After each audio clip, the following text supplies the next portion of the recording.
Hello friends, we are live now.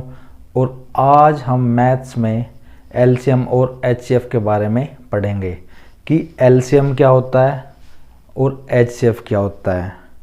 तो इस type के क्वेश्चन में हमें या तो एचसीएफ देखने को मिलेगा या एलसीएम।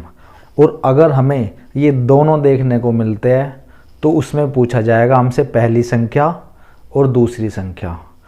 तो इस टाइप के क्वेश्चन करने के लिए हम एक फॉर्मूला याद करते हैं। फॉर्मूला क्या है कि एचसीएफ गुणा एलसीएम बराबर पहली संख्या गुणा दूसरी संख्या, यानी कि पहली संख्या गुणा दूसरी संख्या। ये हो गया क्या हमारा एक फॉर्मूला।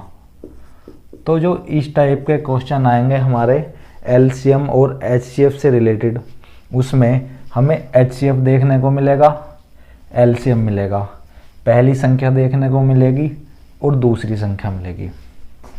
तो अगर हमारा ये दे रखा है कितना 3 और एलसीएम है हमारा 60, और उसमें अगर हमारी पहली संख्या उसने बता दी कि जी आपकी पहली संख्या 15 है और दूसरी संख्या है आपकी 12 है, तो इसमें हम 60 दिया 180 और 15 और 12 की अगर हम गुणा करेंगे तो भी क्या आएगा हमारा 180। तो यानी ये दोनों बिल्कुल इक्वल हो गए। तो इसका मतलब ये है कि हमारा जो सवाल है वो बिल्कुल ठीक है। इस टाइप के क्वेश्चन में जिसमें हमें एचसीएफ दिया हुआ है, एलसीएम दिया हुआ है, पहली संख्या और दूसरी संख्या।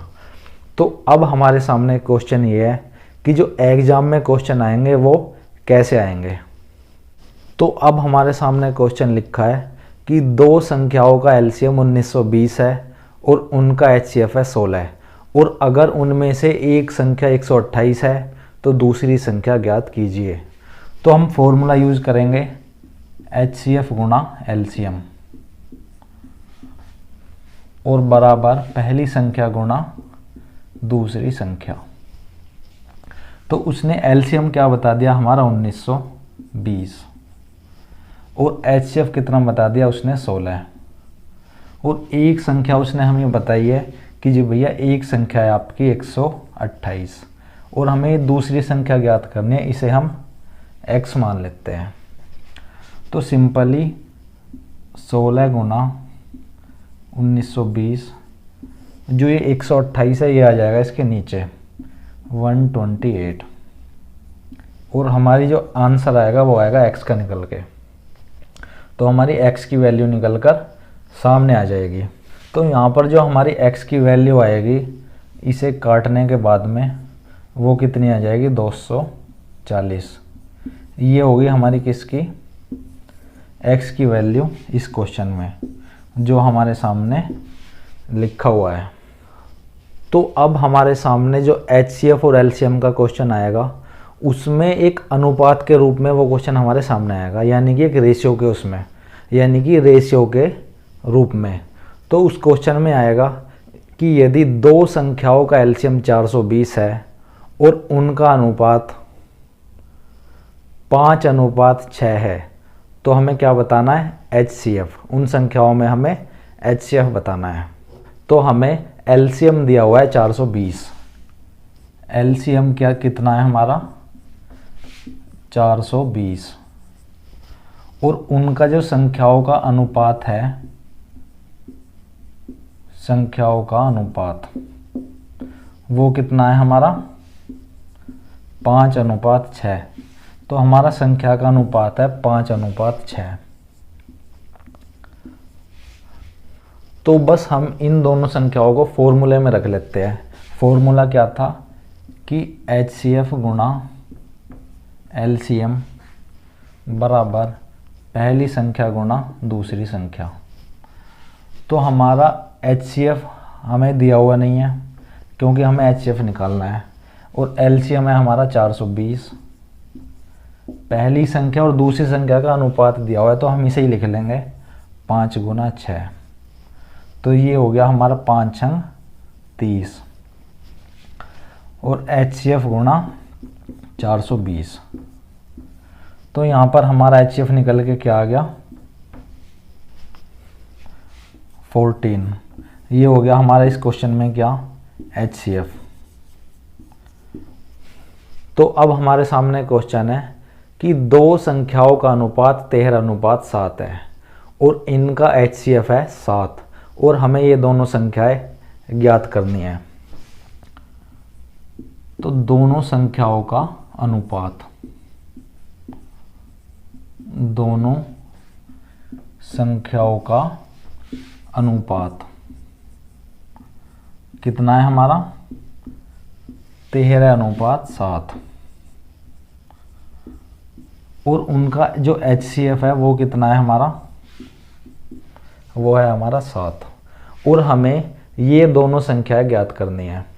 तो सिंपली क्या करेंगे, हम इस 13 की 7 में मल्टीप्लाई करेंगे और इसकी 7 में मल्टीप्लाई करेंगे। जब हम 13 की 7 में मल्टीप्लाई कर देंगे और इसकी इस 7 की 7 में कर देंगे तो एक संख्या आ जाएगी हमारी 49 और दूसरी की आ जाएगी हमारी 91।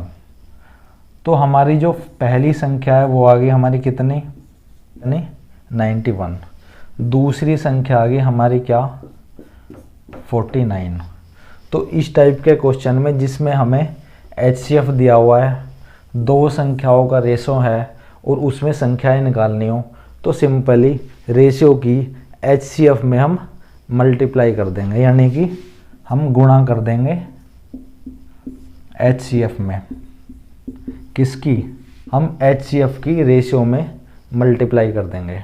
तो अब हमारे सामने जो क्वेश्चन लिखा है कि एक बगीचे में 75 हमारे आम के पेड़ है और 90 हमारे नींबू के और 120 संतरे के पेड़ है और प्रत्येक क्यारी में पेड़ों की संख्या समान है। तो हमें बताना है कि कम से कम कितनी क्यारियां बनेंगी। जहाँ पर वो पूछ रहा है कम से कम, कम से कम, तो उसका मतलब है वो किसकी बात कर रहा है, मिनिमम की। और जहाँ पर मिनिमम की बात करता है वहाँ पर हम HCF निकालते हैं। किसका, 75, 90 और 120। 75, 90 और 120 का हमें HCF निकालना है। तो HCF कितना आ जाएगा इनका, डायरेक्ट विधि से 15। क्यों, क्योंकि 75 15 के टेबल में आता है, 90 भी 15 के टेबल में है और 120 भी 15 के टेबल में आता है। तो हमारा HCF हो गया 15। लेकिन क्वेश्चन में वो क्या पूछ रहा है कि कितनी क्यारियां बनेंगी। तो अब हमें सिंपली क्या करना है कि 75/15 प्लस 90/15 प्लस 120/15 सिंपल काट लेंगे। 15 तिया 75, यहाँ जाएगा 6 और यहाँ आ जाएगा 8। और अगर मैं 3 + 6 + 8 को जोड़ लूँ तो हमारा आ जाएगा 19। ये 19 हो जाएगा हमारे इस क्वेश्चन का आंसर कि एक बगीचे में 75 आम के पेड़ है, 90 हमारे नींबू के पेड़ है और 120 है संतरे के और प्रत्येक क्यारी में पेड़ों की संख्या समान है। तो हमें क्यारियों की संख्या बतानी है। तो HCF निकाल लेंगे और HCF से इन तीनों संख्याओं को डिवाइड कर देंगे कि जैसा कि हमारा यहाँ पे आ जाएगा 3, 6 और 8। अगर हम इन सबको प्लस कर लेंगे तो डायरेक्ट हमारा आंसर कितना आ रहा है 19 इस टाइप के क्वेश्चन में। तो फ्रेंड्स, अगर आपको हमारी ये क्लास अच्छी लगी हो तो आप हमारे इस चैनल को सब्सक्राइब करें और लाइक करें।